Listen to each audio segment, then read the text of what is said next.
You might not want to believe what I'm going to say, but I don't think a change of government will make things any better. Ghana is unique.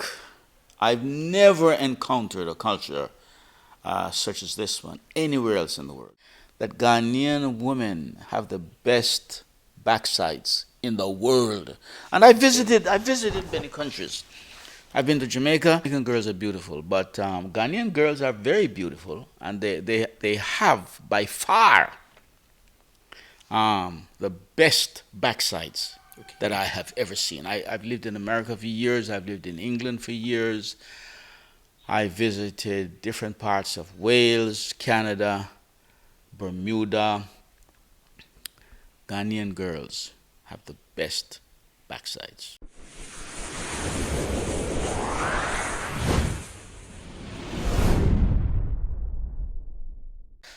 Welcome to this episode on RJ Media. My name is Regan. If you're watching the channel for the first time, please do well and subscribe to the channel. Like the video, comment and share as well. Today I have a very key person here with me. His name is Brother James. We are going to talk and know more about him, his mission in Ghana, how the country is treating him so far. So please watch the full video and leave your comment as well. Alright, so let's get to Brother James and start with our conversation. Brother James, good morning. Good morning, sir. Please, how are you doing? I'm fine, thank you. All right. So, Brother James, I know your name to be Brother James. What's actually your full name? James Donaldson. How many years have you been in this country? I've been visiting Ghana since 2013. I came here originally because I met a lot of Ghanaians, not only in the United Kingdom, but also in the USA. And in fact, I went to school with many Ghanaians and worked with several of them. You know, and I've always been intrigued about Ghanaian culture and about the country of Ghana. So I decided to make a visit for the very first time in 2013, and I was impressed. You know, All right. I like the food, I like the people, I love the culture. I stayed in Accra for about 2 weeks on my first visit, and I visited a number of interesting places, Okay. and I learned a lot about the country. So I came back in 2014, and I stayed for a whole year right out here in the Brangahaffa region. I lived in a place called, in a little district called Sheriba Okay. initially, and then I moved to Brenyekwa. Ghana is unique. I've never encountered a culture such as this one anywhere else in the world. And I've been to several countries. You know, I've lived in Jamaica. I've lived in England. I visited Canada. I visited Bermuda. But Ghana is unique. The people are extremely courteous. I remember in Brenyekwa one morning, I was standing beside the road waiting for a taxi, and a taxi driver, passed and splashed me. And I was taken aback at his conduct after that occurrence. He got out of his car, he stopped the car, got out, came to where I was, apologized profusely. And I assured him that by virtue of his conduct, I was fully compensated for the mishap. Okay. And he thanked me and left, and I felt pretty good. Another aspect of Ghanaian culture is that the people are extremely religious. It's one of the most religious countries in the world. In Jamaica, where I lived for a number of years, the people are very religious. There are many churches. Anywhere you go in Kingston, Spanish Town, or any other city. There are many, many churches. But Ghanaians are even more religious than Jamaicans. So far, are you having any projects in this country? Any problems? Projects? Project. No. One of the reasons that I'm here is that COVID-19 is raging in the USA. I came here in 2019 and I'm still here Okay. because COVID-19 is raging out of control there. Thousands of people have died since its inception in December of 2019, and presently there's an upsurge of COVID 2.5, I think, and you know there aren't as many people dying there, but even the president of the USA was infected, and now he is infected again. A few days ago, he was getting over his infection, and now he's tested positive again. So Okay. it's a challenging Okay. medical condition. So and here in Ghana, there is sometimes you hear about COVID. Out here in the Branga region, it hardly exists. Okay. You know, people get it, but no one, but there are no fatalities. All right. Everyone recovers. And I give God thanks and praise for that. When are you planning to leave this country? Well, I am planning to return to the States maybe sometime in August or September of this year, Okay. but I'll be back. I love it here. Okay. So are you here with your family or any relative? No, I have no relatives here. All of my relatives are abroad, Okay. but I have several friends, and I'm comfortable here. So when is the family coming over? Well, I can't predict exactly what they're going to do, but I suppose they're waiting until I have my own house, Okay. and at that time they'll make a visit because I have a large family. I have several cousins. I have about 4 sisters. I have one brother, and So how many kids do you have? I have adult, two adult children. All right. All Yeah. right. So From a single mother? from a previous marriage. Okay. So and I keep in touch with them. All right. All right. So what message do you preach to them when you're on phone with them or when you're talking about Ghana? Well, actually, if you're really interested, I write an article approximately once each week. Wow.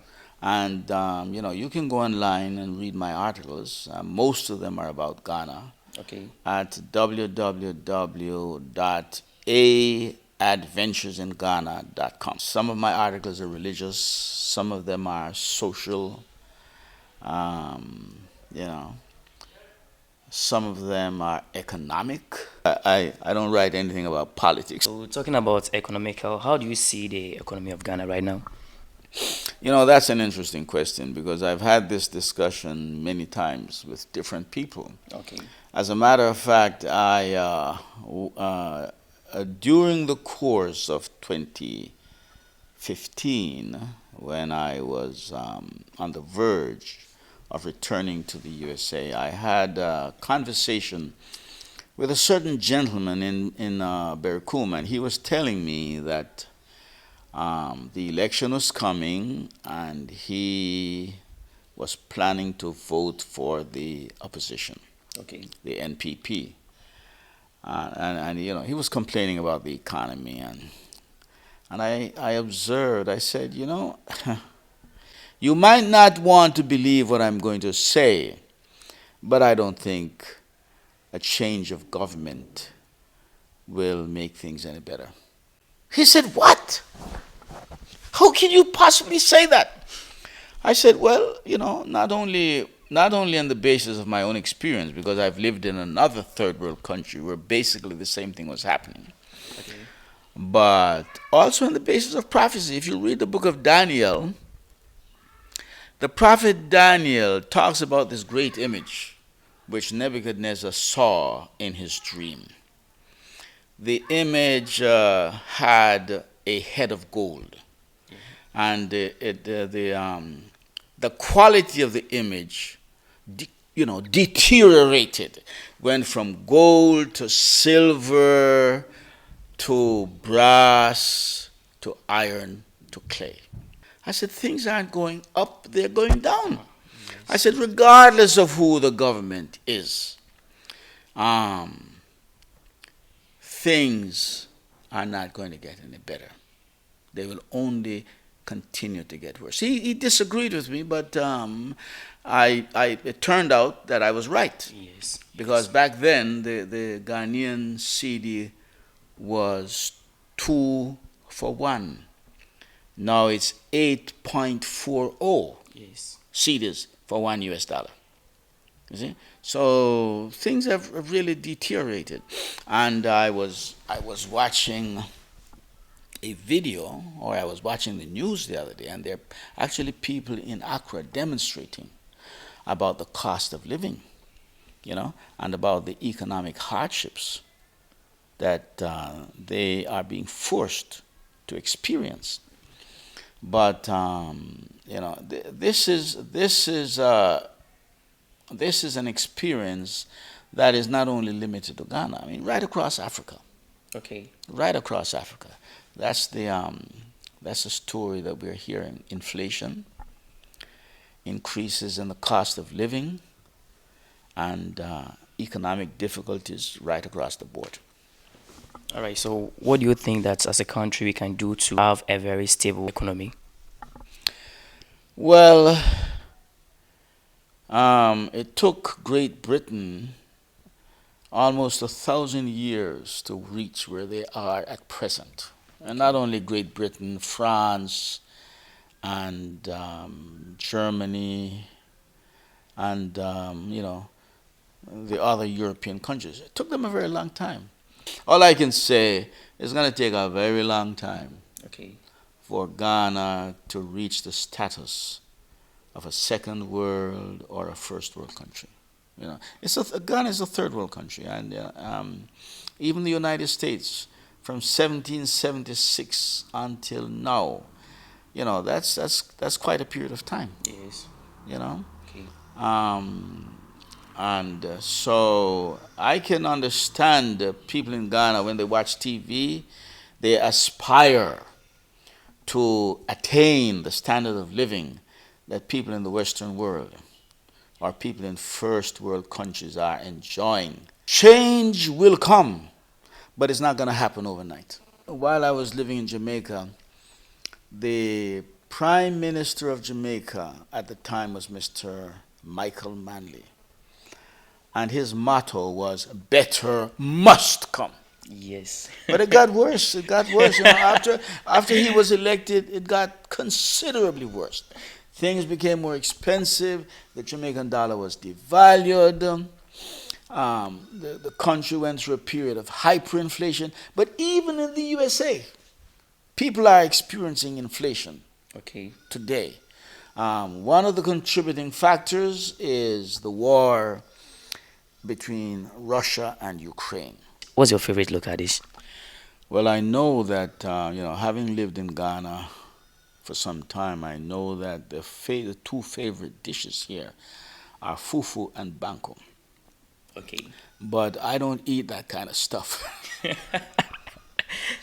and Have you tried? Have you tried? And this is not, well, whether I wanted to try it or not, somebody pushed some into my mouth. A lady pushed some into my mouth a number of years ago while I was living in Sherry Bar. Is it a fufu or the banku? I think it was fufu. She pushed some into my mouth while I was living in Sherry Bar back in 2014. I made no protest, but I've never sought it out. Primarily because fufu and banku consist of a minimum of 2 starches. Okay. And most times 3 or more. When you eat fufu and banku, there are no vegetables, there is no protein usually, and one of the problems with eating a lot of starch is that the body doesn't know what to do with it. Okay, personally, I don't eat more than 1 starch at any time.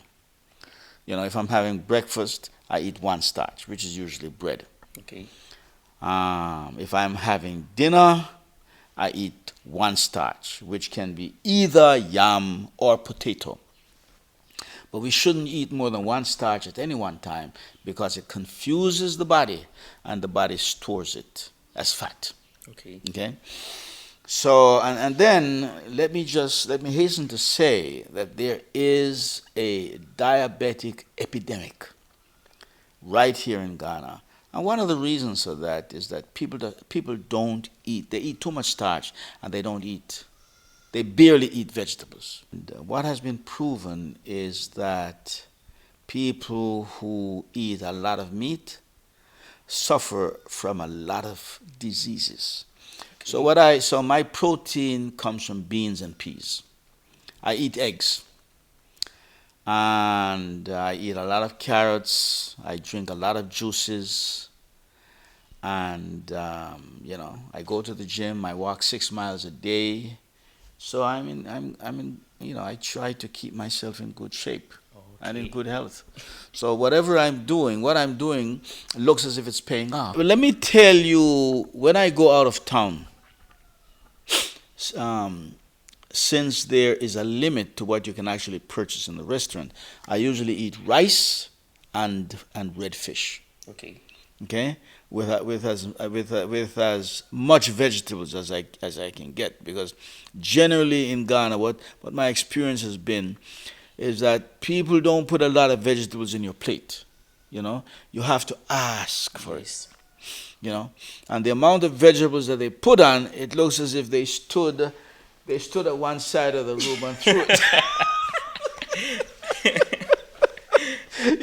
They stood at one side of the room and threw it into your bowl. So you get a small amount of vegetables. But it's very, very important. Okay. But I love the way they cook the local fish. I love the way it's seasoned, and I love jollof rice. So whenever I go out of town, if I go to Sunyani and go to a restaurant there, that's what I usually order. If I go to Accra, that's what I usually order: jollof rice and fish. So you haven't tried gari and beans before?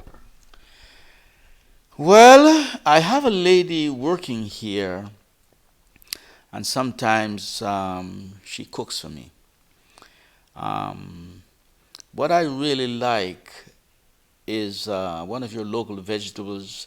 I think you call it contemporary. Contemporary. Yes. Okay. And what that is, it's a leaf. It's a big green leaf. I think it's cocoyam leaf, isn't it? Please. Yes, yeah, please. Cocoyam leaf, but it's rich in iron, and properly prepared, it's delicious. And I like it better than cabbage, because when you eat cabbage is good for you, but when you eat cabbage, it's tougher than contemporary. Okay. And she prepares contemporary. She uses eggs, sardines, the contemporary leaf, and some spices, and it's delicious. Okay. Yeah. Okay. And I usually eat that with rice. Okay. So, how do you see Ghanaian ladies? Are you? Yes, please. Important question, because I can tell you with confidence that Ghanaian women have the best backsides in the world. And I visited many countries. I've been to Jamaica.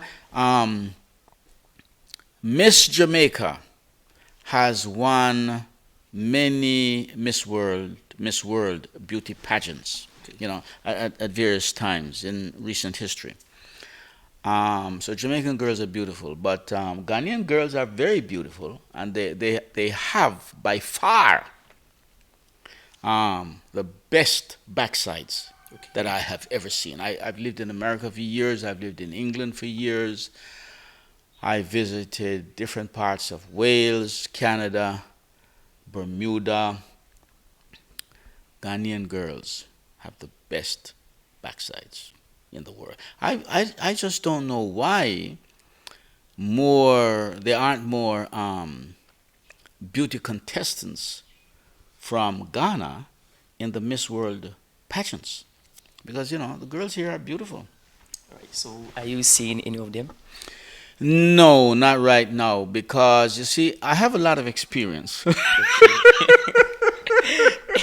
I have a lot of experience, and I know from experience that sometimes it's best to just look, observe, and contemplate. All right. I used to be married, and I went through a divorce. So, but at this point in time, I'm not seeing anyone. Wow. But I can't predict what's going to happen in the future. Yes, okay, brother James. All right. So please let me ask you the question.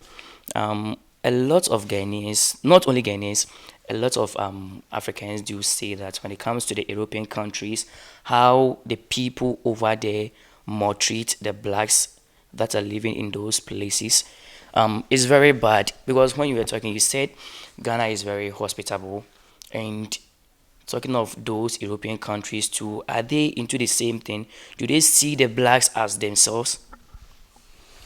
Well, I grew up in England, and it's a wonderful country. It's a beautiful place, and I encountered some prejudice, you know. But as a member of the black race, Okay. living in a foreign country, it's something that you have to learn to cope with, to deal with. Because the world is, if you live in the United States, for example, America is not going to change. It has a population of 350 million. It's not going to change to accommodate you or me. Okay. People are who they are, and they have their characteristics, their idiosyncrasies, and So what you do, you just try to adjust. Okay. You just try to adjust, and I don't encounter too much prejudice. As a matter of fact, I've lived there for the last 20 years, and if I have encountered any prejudice, it was few and far between. Okay. It was never able to affect me. If I encountered any, it never affected me adversely. Okay. So comparing Ghana to where you come from, I just want you to take a side. Which one are you going to take? Which would I prefer? Yes, please. I love both places, because both places, America has its advantages, Ghana has its advantages, Okay. but there are advantages and disadvantages regardless of where you live. One of the things that I love about this country is that fruits are cheap. If you go to Accra, that's not the way it is, because things are very expensive in Accra. But out here in the country, food is cheap, fruits are cheap, everything is inexpensive, and I love that. Okay. Back in the United States, rent is expensive. Right now, food is expensive, fruits are expensive, because there is an inflationary spiral in progress in North America. It's not the same. It's not the same everywhere, but Chicago, Illinois, Wisconsin, Michigan, in the cities, people are experiencing it. Okay. Can you speak Chi? No, sir. As a matter of fact, I don't even know a few words in Tree, but I am attempting to get some literature so that I can learn the language, because that's important. And I ordered some books from a store, from a bookstore, a vendor in Berkum. I was there on Friday. She advised me to check back with her in another 2 weeks. So that's what I propose to do. All right. So, do you have anyone who is going to teach you?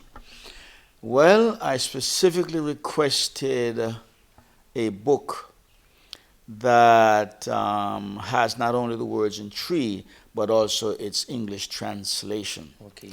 So I'll be able to make some progress. But of course, um, teachers are important. So whenever I get the opportunity for clarification and to facilitate my understanding, I'll be asking people Okay. for help Okay. Okay. as I need it.